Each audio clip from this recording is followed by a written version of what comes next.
What's up, guys? Coach Justin over here at Elite Edge Transformation Center, and today I wanted to get you a fitness tip talking about ab training. Now, I know a lot of people in the gym, in every gym all around the world, are always wanting to really define a six-pack, have their abs show a little bit more, you know, whether it's summer, weddings, whatever it is, you just want to look in the mirror and love what you see.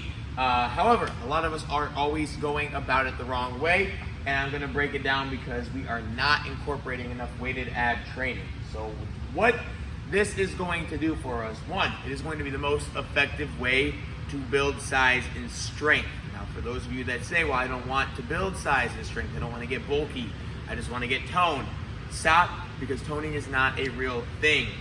That is going to truly be you building muscle, you leaning down, so that's going to come from your diet and building strength, having the muscle show up, and that's going to give you that toned look. So the only way to truly do that is to build muscle. Sorry to tell you, but you're gonna have to add some weight to build some muscle.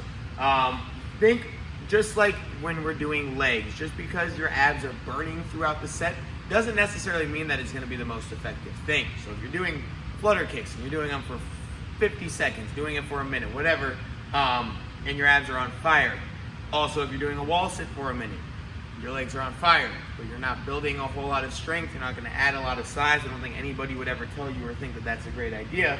So why are we doing it for our abs? Why are they being trained any different than the rest of our body? Now, moving down here, talking a little bit about rep ranges and what they're going to do. So 1 to 5, this isn't necessarily something we're going to want to do for our abs, but that is going to build your strength, your power, and then help build a little bit of hypertrophy, which is going to be our size, which is what we want. For your abs to show, we need to get bigger, we need to lose some body fat, so we do need to actually have some hypertrophy occur. 6 to 8 is going to be a great range, building strength, building hypertrophy, so finding something where you're using some resistance, holding planks a little bit longer, but really burning yourself out and fatiguing yourself. From that 6 to that 12 range, hypertrophy and some strength is really going to be the most ideal way of building your core. Now, if you're doing 13 plus, a little bit of local muscular endurance, you're going to add some size, some strength, but not very much. The benefits aren't great for that, but that definitely still has a place when it comes to our ab training, and I'll cover that in just a minute.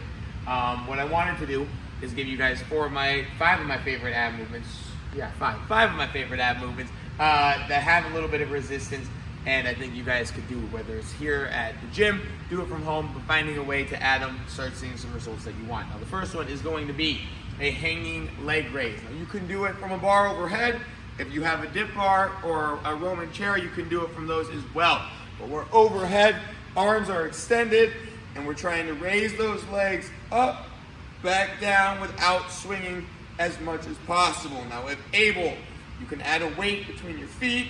You can also make it a little bit easier doing that hanging knee raise. And if that doesn't work, pinch a medicine ball between your feet laying on your back and do a leg raise from there. The second one, my absolute favorite, is going to be our banded wood chop. So we are grabbing that band or grabbing onto a cable around a pole, stepping out, stepping away. We want to have a lot of resistance on this. Your core is way stronger than you think, so make sure we're hanging on. Rotate, pulling through, squeeze at that opposite side, and then we're coming back. So again, rotate, nice wide base, pull across, and then back to that starting position. The third one, we've got kneeling pull downs. Got band right up above me, always prepared. Grabbing on, the band is behind our neck. Now we want to make sure on these, we are just really dropping our shoulders, thinking about pushing those elbows down to the crease of our hips. If you're doing this, a lot of hip flexor, not a lot of core movement. You really want to focus on that crunch. Hold for a second, coming back up. The fourth one is a weighted plank. Very, very easy. Add a 45, add a couple weights to your back, and sit there and squeeze, holding that for about 20 to 30 seconds. And the last one I've got is going to be a weighted crunch, really targeting the upper part of our core. We want to lay back, weight is extended overhead, and all I'm doing, sitting up, back down.